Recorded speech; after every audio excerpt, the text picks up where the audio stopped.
Okay, 5th of February, Rudy here.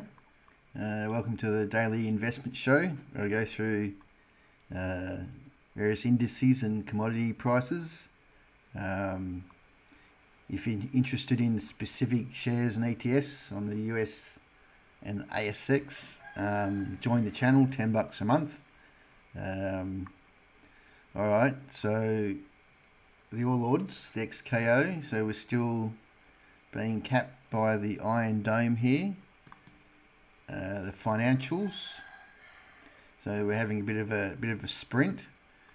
The banks tend to rally on higher interest rates because they get what they call their net interest margin, the difference between what they lend at, the mortgage, which they pass on quick, and what they pay, the deposit rate, which they pass on slowly.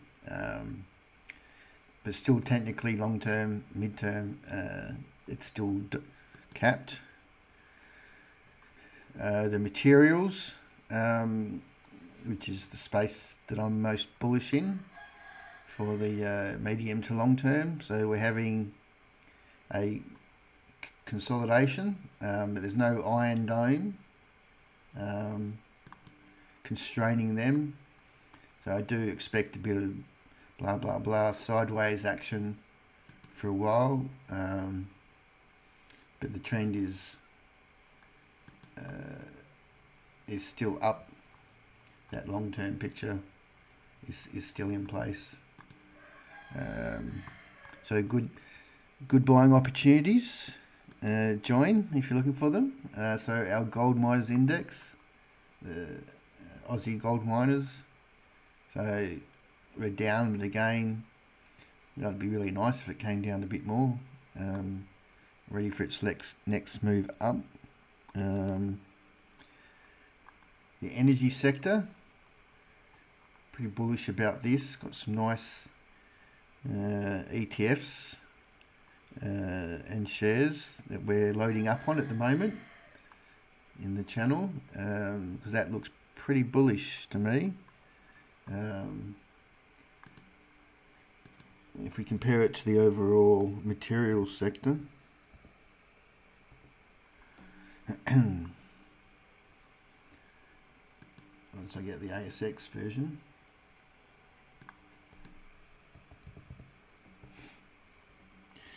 so we've got this little declining wedge here, so it shows the energy sector to outperform materials sector. XSJ, so this is our staples. So they're forming this long-term bullish pattern. That's Coles and Woolies, but we did add another one that fits into that bucket today. XSJ. So even if we look at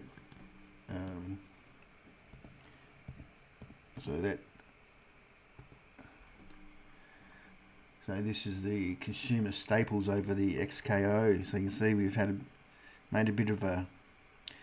So at the moment, the boring staples are outperforming the XKO as well.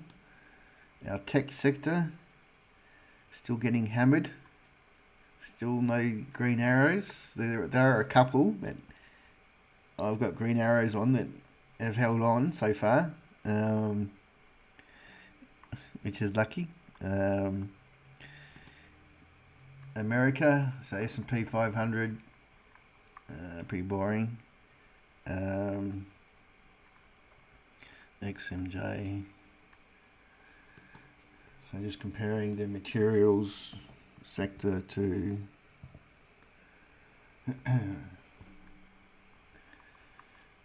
so we've still got this lovely declining wedge with a rounded bottom. It's still my view, materials is the place to be. So XLK, which is your tech sector in America, the Iron Dome. So XLP, which is your consumer staples. So you can see there's a bit of a rotation going on out there. NASDAQ, pretty boring. VGS, pretty boring. Okay, the US dollar. So US dollar was going to tank. There you go. So I didn't think it was going to tank. So all these people that went short here, they're getting their ass kicked. Aussie 1 year rates, not good for mortgage holders. Good for term deposit people. The Aussie dollar, US dollar. So we're struggling here to break through that resistance level at 72. I did expect a bit of a pullback here, but it's not a given. The bias is to the upside, but not just yet. Gold. Okay, so I did. I'm expecting choppiness. So the A, B, and then this, where's the B going to finish, and where's the C going to finish?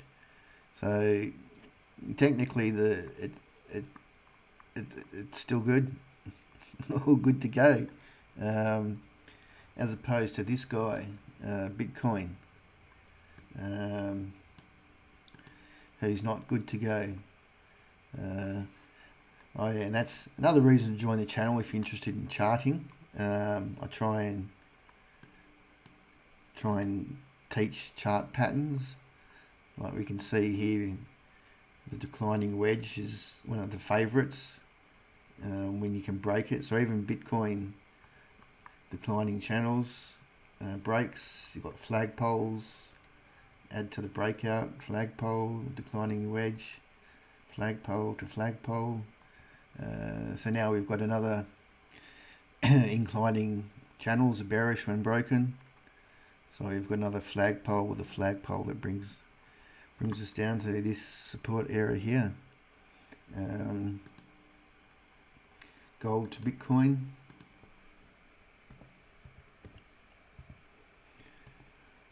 So certainly you want to be in gold, not Bitcoin. There's your declining, there's your rounded bottom. So Aussie dollar gold. So we're not going to. So again, it's fine. That was a bit of technical damage, breaking support. That's because of the rising Aussie dollar, but it's still got the 20 and the 50 daily that it's holding really. Okay, my girlfriend. So same. Where was the B going to finish? Where's the C going to finish? I'd be buying her. I think you just got to keep nibbling at these dips. I don't see her falling below here. Some good ETFs and shares to be buying at the moment. Still bullish, long term. Copper. So copper price, a bit of sideways action. Oil looks very strong. So bullish oil stuff at the moment. Lithium, we're getting out some of our lithium stuff at the moment. Uranium, so spot price, so having a correction, which is understandable. It's very illiquid, this spot price market, so still like uranium. Coal, that looks beautiful. That one looks beautiful too. You've got things like nickel that have broken out, coming back, finding support, ready for the next move up. Alright, that's your daily market wrap. If you're interested more in specifics, join the channel. Only $10 a month. Otherwise, I'll see you tomorrow.